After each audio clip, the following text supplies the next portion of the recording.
Hello and welcome to another Mindbreeze tutorial. Today we will learn how to configure the Microsoft SharePoint Online connector. This will include SharePoint preparations, cache setup, and index configuration. We will also look at how to analyze the crawled documents and the crawl run. App-only authentication is the recommended approach for authenticating the SharePoint Online crawler to your SharePoint Online server, as it is quick to set up, requires no fine-tuning with permissions or settings, and supports Delta crawling and document updates. For more information about how to configure SharePoint Online, please take a look at our documentation at help.mindbreeze.com. Once you are ready with the authentication prerequisites, it's time to jump to the Mindbreeze Management Center and start configuring the index, crawler, and cache services. Let's first begin by configuring the SharePoint Online Principal Cache. The cache assists us with the authentication by allowing us to resolve users and user groups which exist in SharePoint Online, so that we can match these to our front-end users when searches are being performed. Log into the Management Center and go to the Configuration section. At the top, we will select the Indices tab and then scroll to the bottom of the page until we reach the Services section of this tab, and then click on Add Service. Let's give the service an appropriate name, such as SharePoint Online Principal Cache, and then select the correct service from the drop-down menu called SharePoint Online Principal Cache. After this, we will start configuring this service. Firstly, we will need to add the server URL of our SharePoint Online server. In my case, this is mindbreeze.sharepoint.com.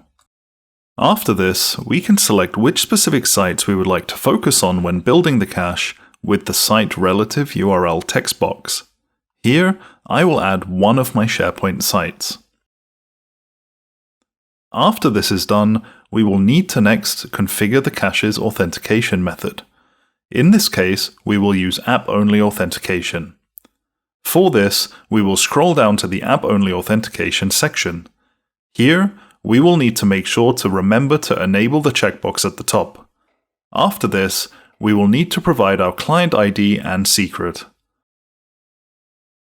When this is done, our cache service will be able to authenticate to our SharePoint Online server.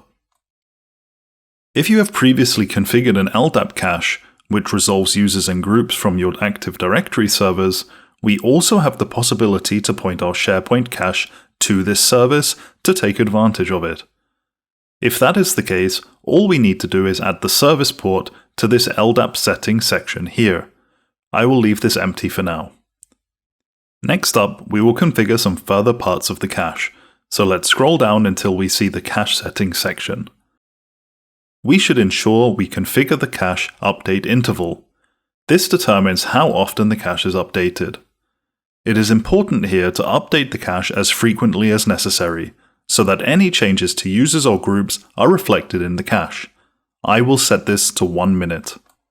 For the final configuration, we need to scroll down to the service settings section. Here, we must ensure that the web service port is unique. As I have configured a few services already, I know that this port is already in use, and I will change this default port number to 23902.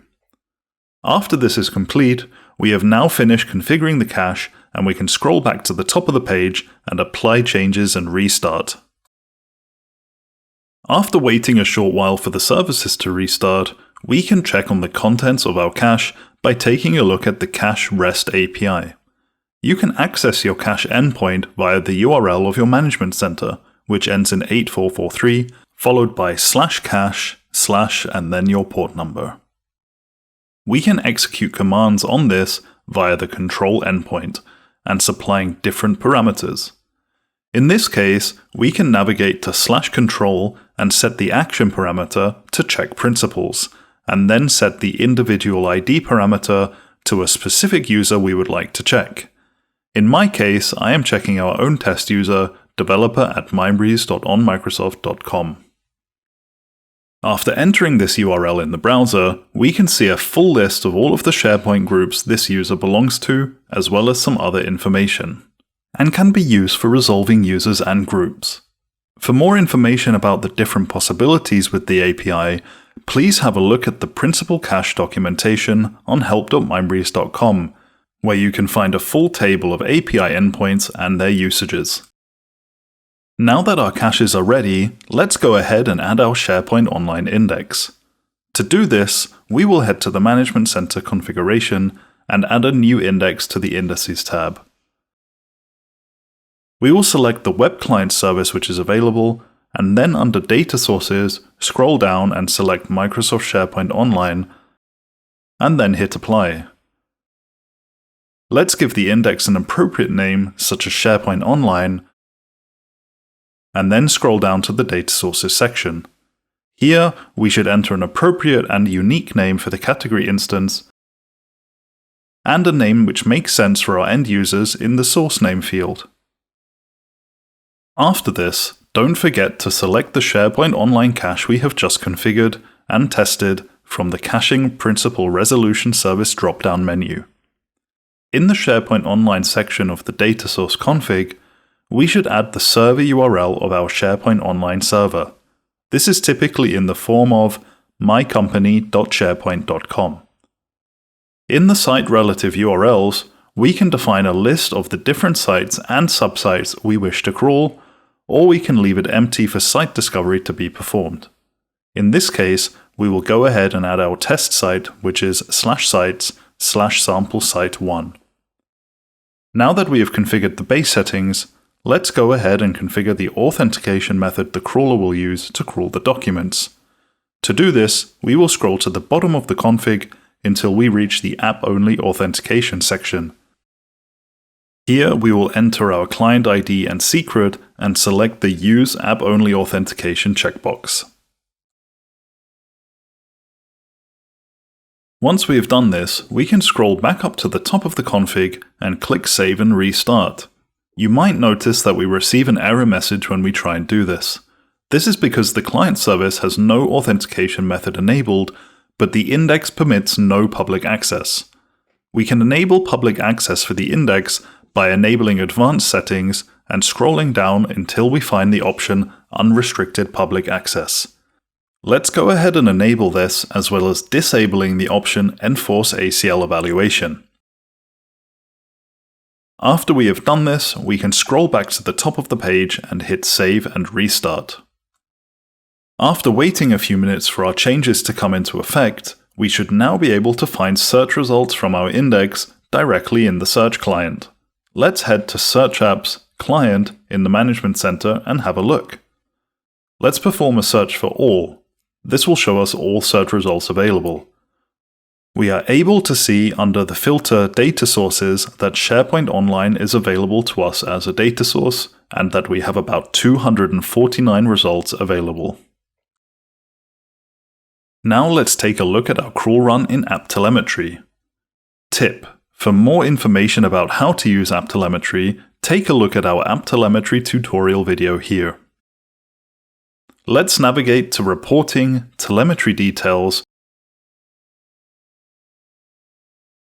and then open the crawler logs and view telemetry data. If we organize the logs by start time, we can see our most recent logs at the top. Now we can right-click on the Operations column and add a new filter to view only logs where operation contains crawl document. This will show us all logs which occurred during a crawling run. If we select one of these roles in our log pool of crawled documents, we can then view the Associated Requests tab in the pane below. This shows us all services used during the ingestion of this document into Mindbreeze during the indexing process, including the filter service, the index service, and the crawler service. This is incredibly handy as we are now able to view all of these services and their logs in the one context of one document, and we can view the status of this document at each stage in the ingestion pipeline, all in one area. Firstly, we can see the Content Filter service. This is a part of the filter service itself, and we can see that the document at this stage was processed successfully, and that the content was processed and extracted. After this, we can find the filter service, which extracts and processes the textual content of different incoming files. We can see here that the filtering was a success, and also the duration of said filtering. We can also take a look at the index service. Here, we can see that our HTML SharePoint site was successfully inserted into the index, and we can also see the document key which was used. Finally, we can take a look at the network requests. Here we can see that each network request which was made to crawl this document, including information such as the URL, host, port, scheme, and so on. Again, we can see the duration for each request. Now let's take a look at a whole crawling run in AppTelemetry. If we again open AppTelemetry and then navigate to Applications, Crawler Service, View Telemetry Details, we will be able to see the same information as before. But now let's sort by time and add a filter on the Operations column so that it will only show us operations of type crawl run. Let's go ahead and click on one of these results now and take a look at the details which appear below. Here we can see in-depth information about this specific crawling run, including timeline data, crawl run statistics, and more. If we want to, we can perform a deeper dive into the details pane, expanding different events to find out more about this specific part of the crawl run, including, for example, the crawl run statistics.